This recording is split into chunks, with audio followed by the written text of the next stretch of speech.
Now, from the area's leader in live local news, this is WYLN News, the area's #1 source of live local news and information in Luzerne, Schuylkill, Carbon, and Columbia counties. WYLN News starts now. Good evening, and thank you for joining us on WYLN News. I'm Derek Martinez. The trial for a Hazleton man accused of murder has been postponed. Jafete Jesus Rodriguez has been charged with criminal homicide, robbery, and burglary after he allegedly shot and killed a convenience store clerk in December of 2020. His trial was set to begin on Friday, but has been postponed to later this summer due to the emergence of 2 additional defense witnesses. Officials say the 2 witnesses are experts on cell phone records and addressing DNA forensics. The postponement of the trial allows the prosecution to review the witness reports and determine whether additional experts are needed for the prosecution. The trial is now set to begin on August 12th.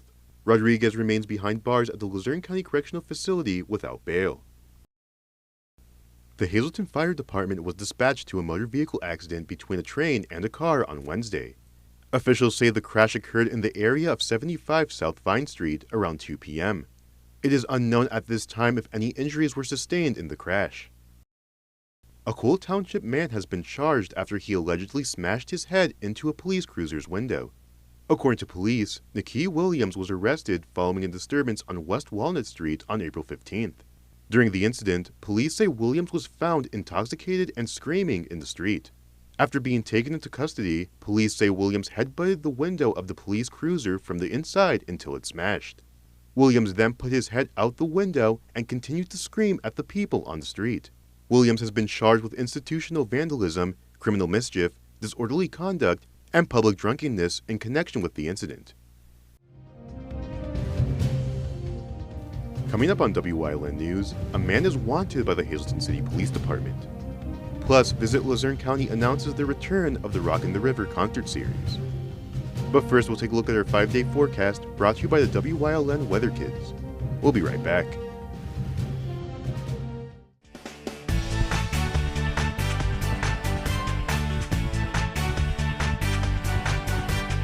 My name is Andy, and tomorrow is going to be sunny.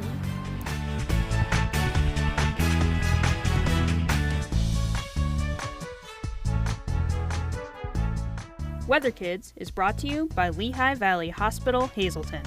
Your health deserves a partner.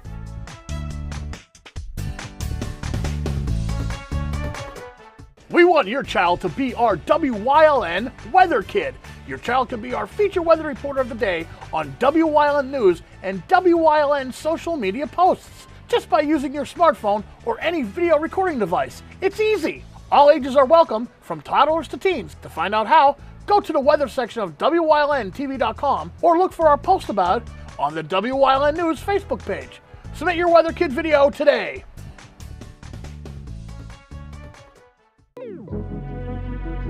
Your guide to everything Pocono Mountains is PTN, the Pocono Television Network.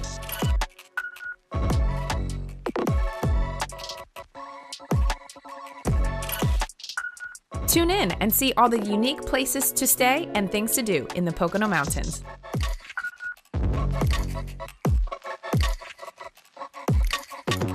Watch PTN on WYLN.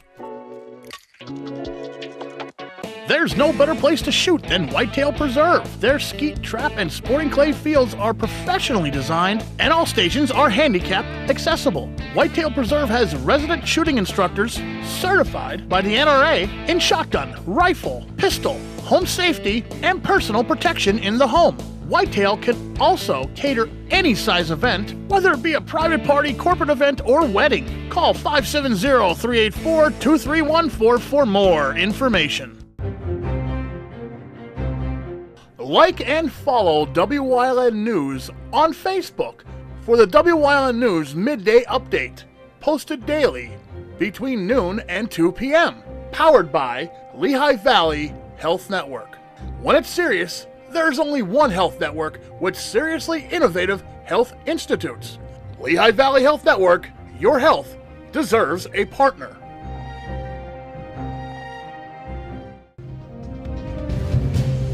Welcome back to WYLN News. A man is wanted by Hazleton City Police.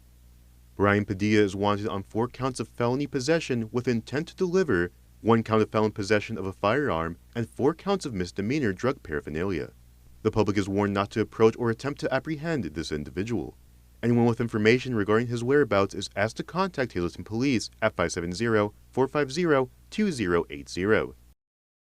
Visit Luzerne County has announced the return of the Rockin' the River concert series. Taking place at the Millennium Circle in Wilkes-Barre, the 6th annual concert series will run every Friday from July 12th to July 26th. This year, the concert series will feature The Unforgettable Fire, a tribute to U2 with The Tribe as the opening act, Winslow, An Evening with the Eagles, with the Traveling Wilkes-Barrians as the opening act, and Laney Garner with the Brogue Pines as the opening act. The concerts are free and open to all ages. The gates will open at 5 p.m. each evening, with the music running from 6 p.m. to 9 p.m. The Hazleton Arts and Humanities Academy will be presenting their 5th annual Junior Showcase on Tuesday, April 30th. The showcase will be held in the Hazleton Area High School Auditorium beginning at 7 p.m. Doors open at 6:30 p.m. and tickets are $5 per person. Coming up on Cunningham's News Choice, Chris Fulmer takes us down the path through history with Lee Hayden Part 1. Plus, we learn about an upcoming event at the Graham Academy on Community and You. And stay right here on WYLN. We'll be right back.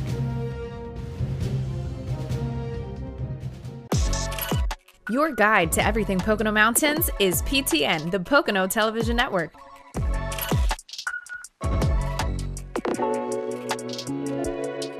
Watch PTN on WYLN.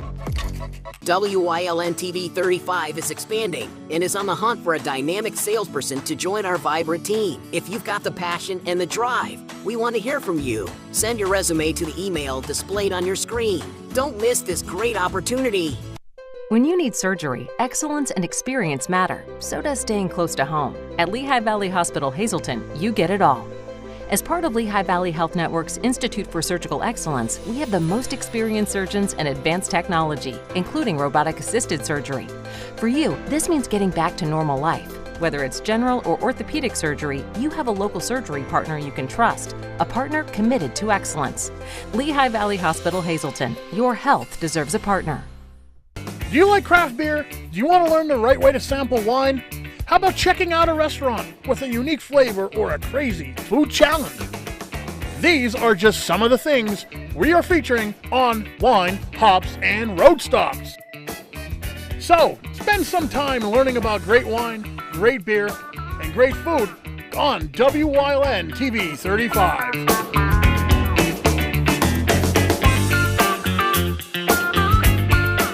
Are you looking for a trustworthy publishing company to publish your book? One that understands the process and upholds Christian values in its business practices? Introducing Covenant Books, an author-friendly publisher who shares your beliefs and wants to publish your story. Call us today to get a free author packet to help get you started.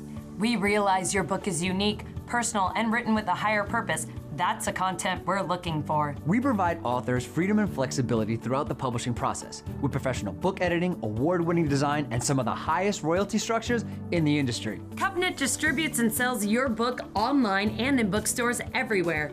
We convert your book in ebook format and sell it on Amazon, Apple iTunes, and to these distributors. Our authors love us. So if you've written a biography, a devotional, a memoir, self-help, or any genre, we can help. Be like these authors and get your book published and sold today. Call right now for your free writer's guide. 1-800-215-3680.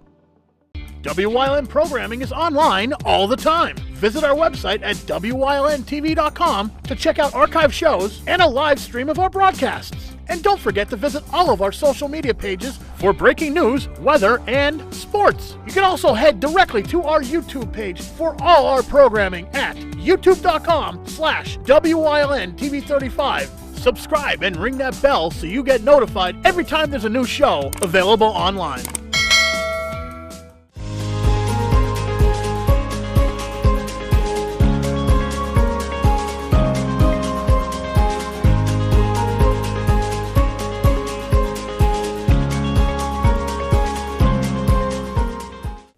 Among the first Europeans to reach today's Carbon County were Moravian missionaries who moved up from the Lehigh Valley in the mid-1740s. In 1746, they would establish a mission along the Lehigh River, hoping to convert local Native Americans to Christianity.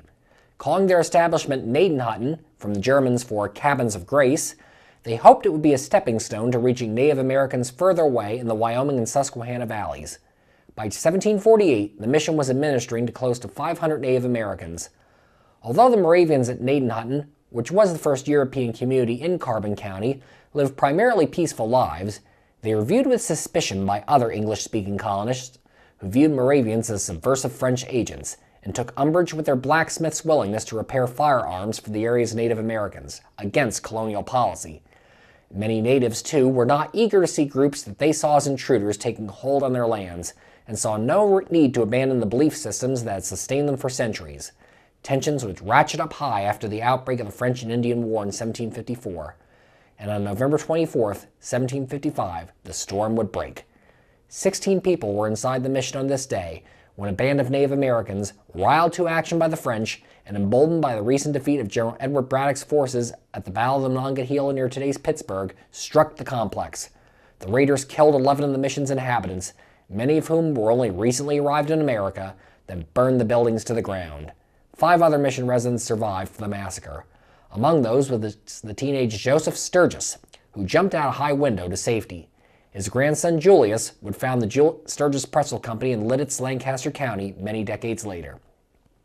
In the aftermath of the slaughter at Gnadenhutten, the Pennsylvania Colonial Assembly took it upon themselves to try and make the northern end of the Lehigh Valley safer. Benjamin Franklin, then an assemblyman in the legislature, was sent to the former Gnadenhutten's location to ascertain the overall situation. Franklin would oversee the building of several forts down to the Bethlehem and Reading areas, and across the river from the former Gnadenhutten and the newer community of New Gnadenhutten, today's Weisport, he would oversee the construction of Fort Allen to defend area colonists. Named for future Allentown founder William Allen, the fort was 125 feet by 50 feet, with 12-foot-high stockades protecting 2 blockhouses. 2 swivel guns on the end of each facility gave the fort its firepower. Fort Allen remained in regular use throughout the remainder of the French and Indian War, but after 1761 it would be used only intermittently. The fort was torn down around the turn of the 1800s, but Fort Allen's well still stands in a park in Weisport today. In the ensuing decades after the French and Indian War, many Americans would take up arms in the cause of independence. One of these was Jacob Weiss. Born in Philadelphia, Weiss would come to eventually serve as Quartermaster General of the Continental Army under Nathanael Greene's command.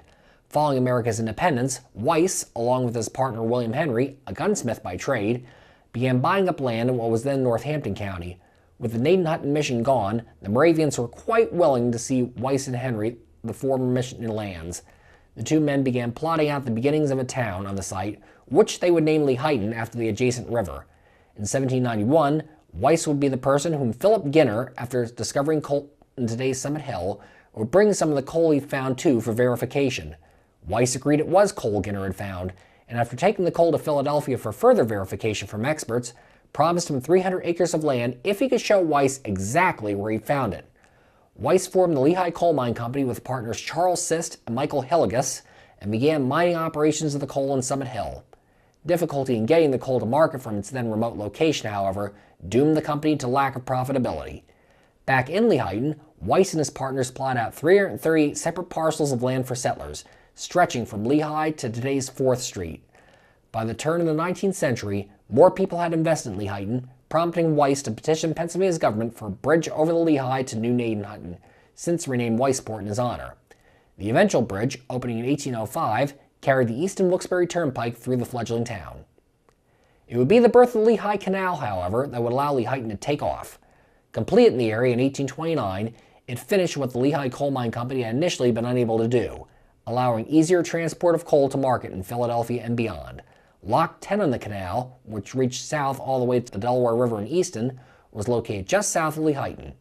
The boom period of canals in the 1830s and 1840s meant that Lehighton became a popular rest stop for travelers in the waterways. The Lehigh Canal would continue in service until the 1930s. The canal period, however, would only have a quick moment in the spotlight, as the railroad soon eclipsed the canals, allowing faster transport year-round of both passengers and goods. The Lehigh Valley Railroad would reach Lehighton in 1855. Its station opened for business on the west bank of the Lehigh River in 1863, and passenger service would continue to the town through 1961. A massive 1862 flood that destroyed the Upper Grand Connection section of the Lehigh Canal north of Lehighton would also wipe out the nearby community of Burlington, between Lehighton and what was then Mauch Chunk. The Lehigh Valley Railroad bought up Burlington's former land and built its machine repair shops on the site. The Packerton Yards opened in 1865 and named in honor of railroad founder Asa Packer, who would become the Lehighton area's largest employer, home to over 2,000 employees at its peak. The yards would be where the railroad's coal cars would be built and where other cars and locomotives would be repaired. Packerton Yards closed in 1972, a victim of the railroad's decline. The Central Railroad of New Jersey also had a station in Lehighton, not far from the Lehigh Valley's depot.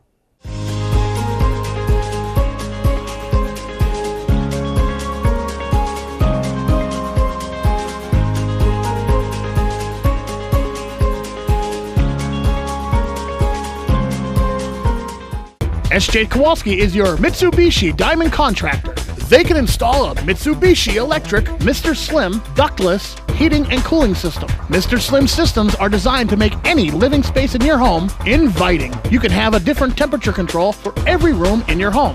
The money-saving technology can save you 25 to 50% on your heating bill. For Mitsubishi, Rinnai, and trained comfort specialists, call SJ Kowalski at 570-455-2600.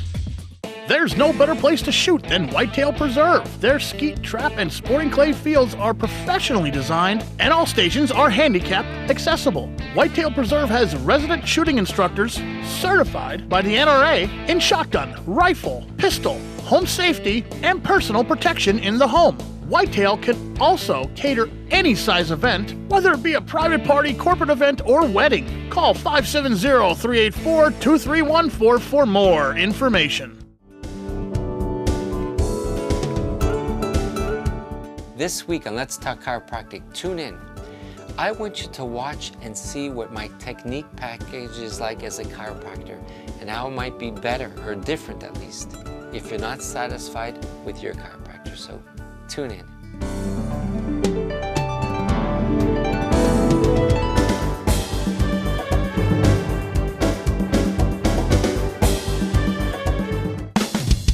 PPW Nation, get ready for the best of PPW Season 2. Join Paul Bowe, E. Julius Kuiper, Alexander Bravado, Tom Mitchell, and Alex Watt as we take you down memory lane and relive some of the best PPW matches of all time.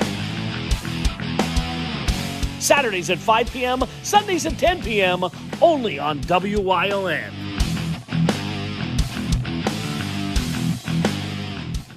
Hey! Did you know WYLN posts news stories and other bonus content on social media all week long? The Weather Kids, Fresh from the Farm, Everyday Heroes, Let's Talk Sports, Feel Good Friday, daily news stories, and more. Visit WYLNTV.com, Facebook, and YouTube to check it out. WYLN, the local leader on social media. We're your local network.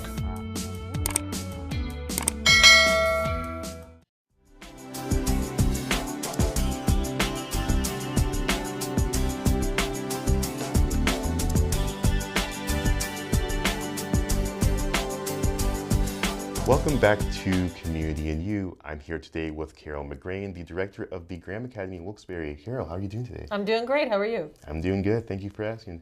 All right, so you guys will be having an upcoming event this weekend in Wilkes-Barre. It's the Light It Up Blue event. Could you tell us a bit about this event and the role that this event will be playing within the school community and the Wilkes-Barre community as a whole? Absolutely. So the Light It Up Blue event is something that we came up with a few years ago. It was in a smaller capacity. Typically during the month of April, we honor our high school students with being representatives in the Wilkes-Barre City. They are honored as the Wilkes-Barre mayor, the city police chief, the fire chief, and city councilman. And that has been happening for a few years with Wilkes-Barre City and Mayor Brown. This year, we are still going to be doing that event on April 26th, but on April 27th, we decided to go a little bit bigger. We're having a community event on Saturday. We're doing this primarily to bring awareness to our special needs community. This event is hosted by us. However, we are going to be having a lot of bands who have volunteered that time that day. We'll be having 5 bands. Living Cash, we'll be having the Jimmy Band, and multiple others. We also have a national speaker coming in. His name is Banerjee, who is an adult living with autism. So he's going to be speaking at this engagement at 4 o'clock that day. The reason for the event is, as the director of the program, what I find is a lot of our families do not know the available resources that are out there to them. And I would like to bring them together to recognize those resources and have them available at the event so that they have people to talk to, know that there are others like us. We all have special needs. We all need specific things in our life. But we want to bring the community together to have a good day, a fun day, and bring awareness to our community. Absolutely. It seems like there'll be so many great bands and vendors at that event this weekend. I believe that there's also a 5K run associated with the event this weekend. There is. So we're going to have a lot of walkers. So, and it's okay. We are doing the 5K walk, and we're leaving Public Square, going up through King's College, around the Market Street Bridge, back around Wilkes University, and back down to Public Square. That's just to, again, bring awareness and bring community together and some partnerships and have fun on a good walk. All right. And I know you mentioned King's College and Wilkes University. I believe that they're associated with this event going on this weekend. Could you tell us what it was like working with these different schools and how they contribute to making this event possible? So we are a school that brings Wilkes University and King's College to our program every year, every semester. One of the things that we do is we partner with Dr. France Fry and Dr. Colano, and they bring their students to our school as part of their educational program. And we are at a place where they do their observations starting in their freshman year to see if special education is something that they really want to do for the rest of their lives. Wilkes University and King's College have been really great with partnering with me with their education clubs to help us get this event going. They spread the word throughout the university and the college. They're there to support us throughout the walk. They do some volunteer work for me to get the whole event set up, hanging those blue ribbons, making sure that the course is laid out. And they are also coming to the event to bring awareness to their clubs. Absolutely. It's great to have that co-synergy among the different schools in the Wilkes-Barre area just to bring attention to events like this and just bring about a lot of community success and joy in that regard. And for those who aren't very familiar with the Graham Academy itself, could you tell us a bit about what you guys do and your role in the community? Absolutely. So we are a school for children with autism and living with social and emotional challenges. We service currently 40 school districts in multiple counties. We are, our school capacity right now is over 200 students with a wait list. We provide education to children living with those needs in school districts that reach out to us to provide that extra support to those students so that we can prepare them to get ready to go back to those sending districts. We take pride in what we do. We have multiple related services in our program, multiple services that we provide for our families. We partner with an organization called SAFE, Supporting Autistic Families Everywhere. They have their monthly meetings in our program, and they provide also resources to our school community. And in regards to this event on the weekend, while the event is a free event for the public, you do have ways of fundraising, like donations through the community. Where will the proceeds from the event go towards? So every vendor or food truck or anybody who's participating in the event, the cost to them is free. So there's no price tag or anything that those vendors need. So if there's people who still want to reach out to me to come as a resource, absolutely, set up a table, put up a tent. We're happy to have you. We are doing lighted up blue shirts. So our high school students have designed the t-shirt for us, and we have put that puzzle piece out there as part of the proceeds for that shirt. It will go to Challenger Baseball, which a lot of our students participate in. It's a program that is run by Dan Mulhern, who takes most of our, if not all of our community students, our special needs students, and gives them a spring baseball season. So those proceeds will go to them. We also have a candle for our event that duplicates or replicates the puzzle piece. The Mia Bella candle is by Bobby Scacozo. He has partnered with me as well with that. Those proceeds are going to be going to the SAFE organization, supporting families supporting autistic families everywhere. And then the walk is, the proceeds from the walk is going to an organization called A Moment of Magic Foundation, which is near and dear to my heart. It's a program that's run by my daughter, who supports children and brings creative programming to children living with special needs, children living with terminal illness, and families. So the proceeds from the walk will be going to that organization. It's really great. It's great to see so many organizations come out and bring their support to this event and just find ways to engage with the community in such a positive way. Is there anything else that you want our viewers to know about the upcoming events this weekend? Just come out and have fun. We're there to give you information. We're there to let you know we are here to provide you with what we know about children living with autism. We have been in this program and doing this since 2008 within our school. We have evolved from 1 student to over 200 students. We just want this event to be open to families and to bring their children to a location where they'll be safe, they can have fun, and they'll be accepted into the world. Absolutely. Well, I want to thank Carol once again for joining us this week on Community and You. Definitely come out and check out the event this weekend, and we'll see you next time.